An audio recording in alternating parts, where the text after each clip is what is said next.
Vamos a continuar nuestra exposición ahora con la escritura clara y la escritura confusa. La escritura clara, desde el punto de vista grafonómico y en relación a la categoría del orden, es un tipo de escritura antónima eh, de la escritura confusa. Hay que aclarar que no se refiere a la legibilidad, es decir, cuando hablamos de escritura confusa, esto puede traernos connotaciones de significado relativas a la legibilidad que pueda tener una escritura y esto no es así, no va por ahí, porque de hecho ya veis que hay una variable dentro de la categoría del orden que precisamente se ocupa de determinar el grado de legibilidad o de ilegibilidad que presenta una escritura. Entonces la escritura clara se refiere a que exista un espaciado suficiente y adecuado, equilibrado, proporcionado entre las palabras, las letras y fundamentalmente las líneas de texto, entre los renglones. Por lo tanto, es muy fácil de determinar. Vamos a ver algunos ejemplos para que veáis que es una cosa muy simple. Aquí veis una escritura que eh, tiene un espaciado entre líneas y entre palabras suficiente, fundamentalmente ya digo entre líneas, quizás excesivo, un poco excesivo, por eso la podemos considerar también aireada. Aireada quiere decir que es una escritura especialmente clara. Una escritura clara a mayores. Por lo tanto, esto sería la manera de entender y de diferenciar la escritura clara. Hay un comentario que hace Matilde Ras, que es una grafóloga importante en el mundo hispano, vamos concretamente en España, y esta mujer en su día, el comentario que hace es que la escritura clara se reconoce por que circula bien el aire entre las líneas. Quedaros un poco con esta imagen, con esta idea, circula el aire. En este caso, insisto que igual circula demasiado. Aquí tenéis otra escritura clara, eh, lo mismo. Podemos ver que entre las líneas pues hay un espaciado suficiente, no hay invasión territorial, zonal y bueno, podemos decir que la escritura clara es lo normal, o debería ser, entre comillas, lo normal. Lo que se espera de una escritura, que haya un orden con respecto a los espacios que se dejan entre las líneas y demás. Por lo tanto, lo que sería especialmente llamativo o especialmente reseñable sería justamente la ausencia de la condición clara, o la perturbación de esa condición, que es lo que llamaríamos la escritura confusa. La escritura confusa, que la vemos aquí enfrente de la escritura clara, precisamente se refiere a la falta de claridad. La falta de claridad, insisto, no tiene nada que ver con la legibilidad. Una escritura que es paradigmática desde mi punto de vista de la condición confusa es esta. Es de José Luis López Vázquez, un autor, un actor español ya fallecido. ¿Y qué es lo que caracteriza esta escritura? Pues que como veis no circula el aire ni circula nada en ella, ¿no? Por lo tanto, aquí vemos que la condición o la característica grafonómica dominante de esta escritura es, o una de las más dominantes, es precisamente esta condición confusa. Veis aquí, por ejemplo, un fragmento más cercano de esta misma escritura, donde vemos que las líneas se entremezclan, no hay un espaciado suficiente, y esto es lo que tenemos en cuenta a la hora de considerarla confusa. Aquí tenemos otra escritura que no es especialmente confusa, bueno, mucho menos en el grado superlativo que acabamos de ver en López Vázquez, pero también podríamos decir que tiene un cierto grado de confusión, es decir, el espaciado entre las líneas no siempre, pero en ocasiones es insuficiente. Por ejemplo, vemos aquí que se entremezclan un poco, pero muy levemente. Si hiciéramos uso de la escala de Likert, entonces podríamos considerar que estamos frente a una escritura confusa en un nivel 1, poco confusa, o muy poco. Pero, bueno, podríamos reseñar esto. Aquí tenéis otra escritura clara. Tan clara que volvemos a considerarla aireada. Entonces, la idea es esta, que el aire circula por entre las líneas, que hay un espaciado, en este caso excesivo, que la lleva a la consideración superlativa de la condición clara, que es la escritura aireada. Vale. Bien, pues esta es un poco la idea, que tengáis en cuenta para diferenciar lo que es una escritura clara de una escritura confusa. Esto tiene que ver también con la proporcionalidad que hemos visto en otra de las exposiciones. Evidentemente estamos hablando todo el rato de la categoría orden, de cómo el sujeto escenifica su modo de estructurarse, ¿no? También a nivel del pensamiento, ¿no?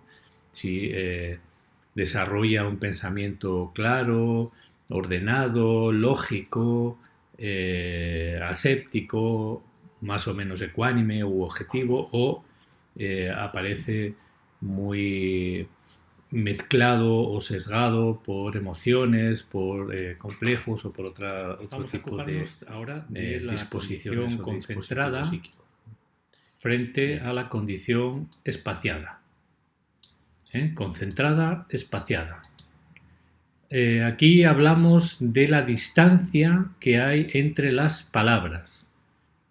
Entre las palabras. Fundamentalmente. También podemos tomar en consideración la distancia entre las letras, pero sobre todo se refiere a la distancia que hay entre una palabra y otra palabra.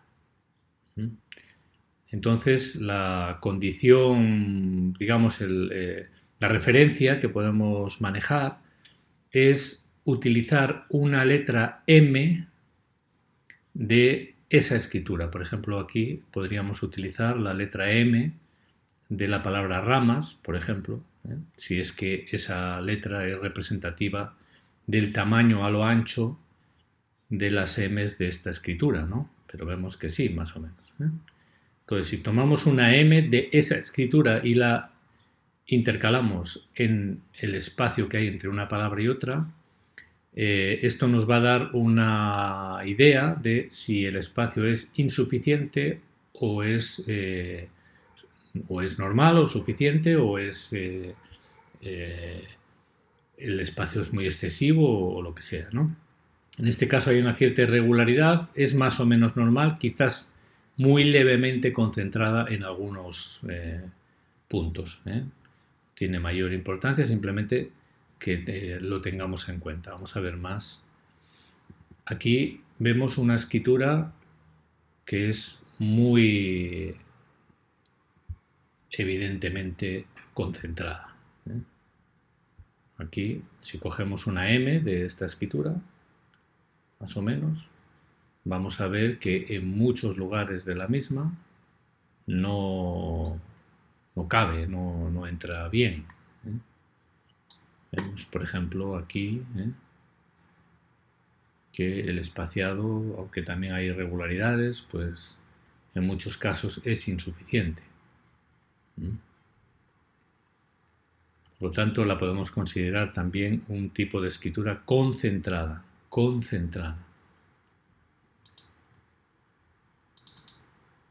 Ahí tenéis otro modelo, otro ejemplo, de escritura que es ligeramente concentrada. Tomamos una M. También hay autores que hablan de tomar 3 óvalos, el tamaño aproximadamente de 3 óvalos, pero es más o menos lo mismo que si consideramos la M. Depende, en cada escritura, en cada escribiente. A mí me va bien con el tamaño de la M para tener una referencia. Ya digo que mi manera de clasificar y de valorar, ¿no?, todo este tipo de fenomenología grafonómica es flexible, no es rígida, no tiene que ser exactamente con precisión, porque no importa. O sea, estamos hablando de una fenomenología eh, viva, ¿no?, espontánea, no maquinal, que bueno, no es necesario desde mi punto de vista atenerse a medidas estrictamente precisas, porque no es necesario, ¿no?, ni desde el punto de vista de la determinación de la autoría del escribiente, ni desde el punto de vista de la determinación o de la correlación que puede existir entre esa manera de escribir y la actitud, el carácter, la personalidad del escribiente. Bueno, pues aquí tenéis también otra escritura que es concentrada también en ciertos puntos, en otros no. Hay irregularidades. Bueno, aquí tenéis otro ejemplo de escritura que también tiene lo suyo de concentrada, aunque también levemente. Donde más vamos a ver el contraste, la diferencia, no es justamente en su antónimo, en la condición espaciada, que es lo contrario de la condición concentrada. Aquí veis que el espacio que hay entre las palabras es mucho más amplio. Aquí, si colocamos una M de esta escritura entre palabra y palabra, pues vemos que nos entran 2 M's o 3. La condición espaciada, desde un punto de vista tipológico, suele estar relacionada con personas que tienden al individualismo y a una cierta conducta, hacia una cierta independencia de conducta. A veces puede señalar una falta de integración, ¿no?, en el grupo, ¿no?, en el contexto social. Habrá que valorar pues más elementos que aparecen en esa escritura para ver cómo orientamos cómo podemos apreciar o interpretar, ¿no?, desde el punto de vista grafológico, esa condición espaciada, ¿no? Veis aquí, por ejemplo, el espaciado entre la palabra me y la palabra an, pues es muy grande, bastante grande.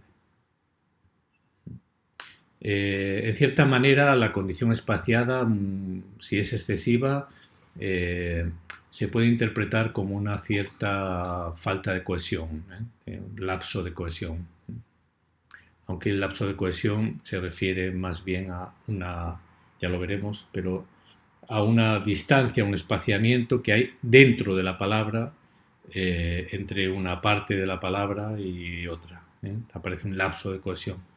Esto no es un lapso de cohesión, pero desde el punto de vista de la escritura como conjunto lo podríamos, en cierta manera, asimilar fenomenológicamente al lapso.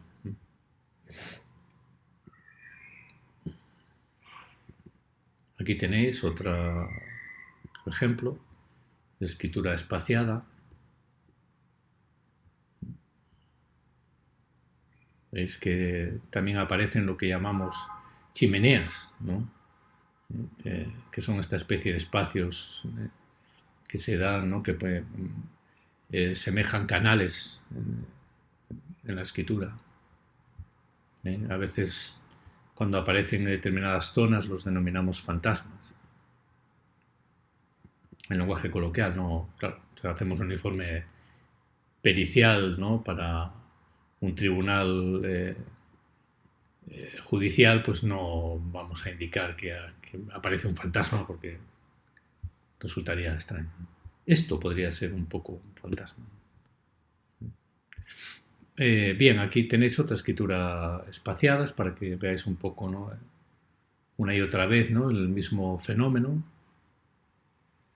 que contrasta, por ejemplo, con lo que hemos visto de López Vázquez, voy a ponerlo otra vez, que sería también un ejemplo extremo de la escritura concentrada, además de confusa, porque no permite que circule el aire, digamos, se entremezclan ambas y jambas entre las líneas, pero también es una escritura extremadamente concentrada.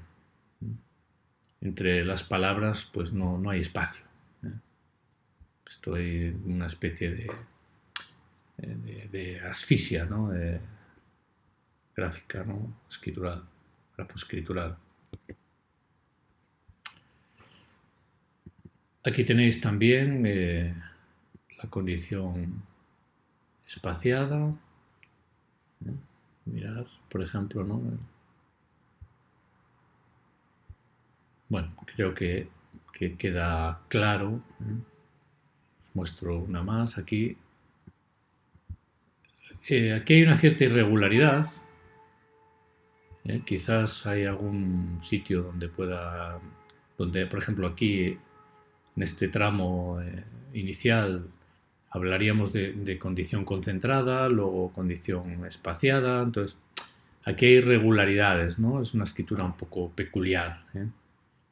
La inclinación, el sobrealzamiento excesivo que tiene la zona media, que ya veremos es uno de los signos característicos y muy representativos de la soberbia, de la altivez, la actitud prepotente, ¿no?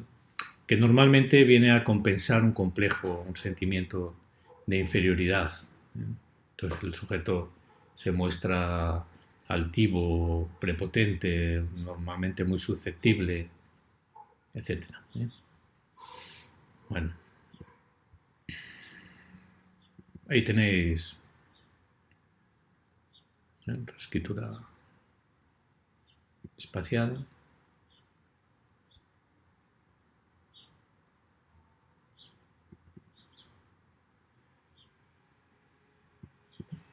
Bien, yo entiendo que queda claro a qué nos estamos refiriendo.